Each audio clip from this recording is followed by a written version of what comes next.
Essa mulher revolucionou e chocou a elite paulista da sua época. Vamos falar sobre a vida de Veridiana da Silva Prado. Olá, tudo bem? Eu sou o João Correia, bem-vindo ao meu canal. Hoje nós vamos falar sobre a vida de Veridiana da Silva Prado, uma grande fazendeira paulistana. Ela nasceu no ano de 1825. Era filha de Antônio da Silva Prado, o primeiro conde de Iguape. O conde de Iguape foi um grande fazendeiro paulistano que fez muita fortuna com o comércio de tropas. Ele era um tropeiro. O que significa isso? Tropeiros eram profissionais que faziam o transporte de mercadorias por mulas. Então é muito porque naquela época não existia ainda o transporte ferroviário. E é muito importante a gente citar também que foi nessa época que muitos desses fazendeiros, que depois com o crescimento do sistema ferroviário, muitos deixaram de falar que eram tropeiros, porque é um termo pejorativo para a época. E, então, grande parte da fortuna da família da Veridiana Prado veio do comércio de mulas, de tropas de mulas. É muito importante, que é uma coisa assim até diferente, né? Citar sobre isso daí. É muito importante que a Veridiana ela teve uma formação totalmente diferente da sua época.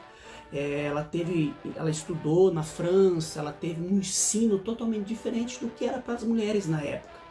Então, isso mostra um pouquinho até do protagonismo dela. Ela visitou o Rio de Janeiro, ela conheceu a Marquesa de Santos. Então, eu acredito que houve uma preocupação por parte do Conde de Iguape para que os seus filhos, inclusive as mulheres, tivessem uma noção acima do que era ser uma dona de casa. E ela, com 13 anos, ela casa com seu tio, Martinho da Silva Prado, que era uma prática muito comum na época. Porque era comum casar família com família, primos com primos, tios com primas. Era uma forma de você proteger o patrimônio e também alcançar mais poder político e econômico nas diversas localidades que essas famílias estavam localizadas. Uma coisa importante dizer que esse casamento dura mais ou menos uns 10 anos, que é quando, em 1877, o pai de Veridiana ele morre e Veridiana assume 1/3 da fortuna do seu pai. E é justamente nesse momento que ela se divorcia do seu marido e assume o total controle da sua fortuna. É muito importante falar, porque eu já fui pesquisar sobre isso daí, como foi esse divórcio. Porque até então no Brasil não existia uma lei do divórcio. A lei do divórcio surgiu em 1979 no governo de Geisel. No período do no período da República existia o desquite, que era uma separação de corpos. Então eu não sei dizer assim como funcionou esse divórcio, se foi uma separação total de bens, se foi uma separação de corpos. Sabe-se que o seu marido foi morar numa fazenda na região de Limeira e eles viveram separados durante muitos anos, eles não viviam mais juntos.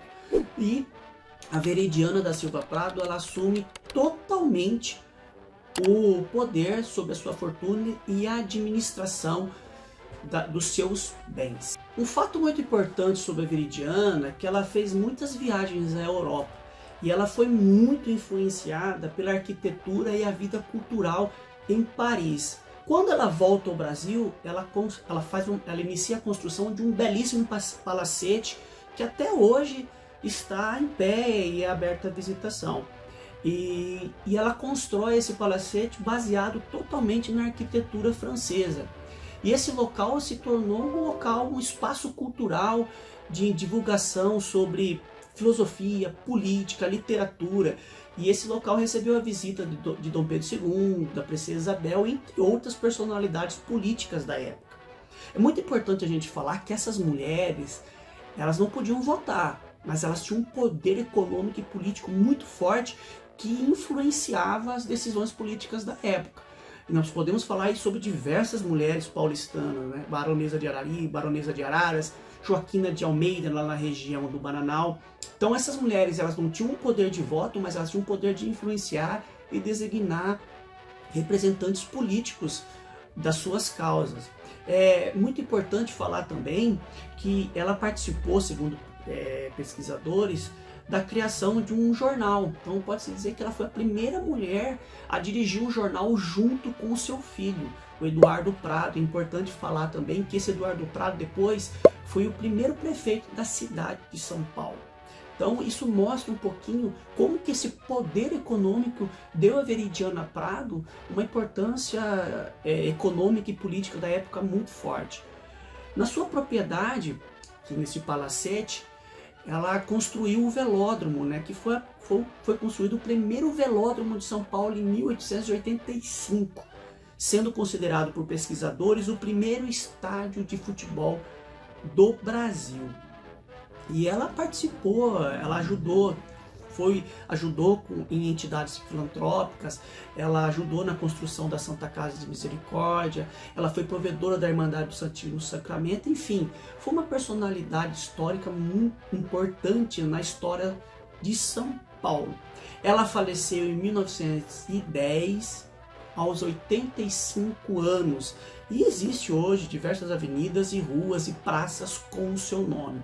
Se um dia você tiver a oportunidade de conhecer esse palacete, é lindíssimo, vale muito a pena.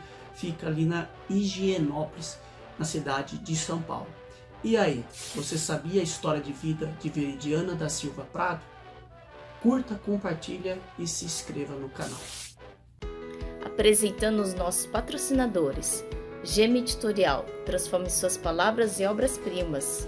RM2 Questões. Estude agora mesmo com o primeiro e único aplicativo de questões para o RM2 SMV da Marinha do Brasil. Café João. Saboreie a história em cada xícara. Graças ao apoio deles, podemos explorar novas ideias, melhorar a qualidade de nossa produção e manter a comunidade engajada e informada.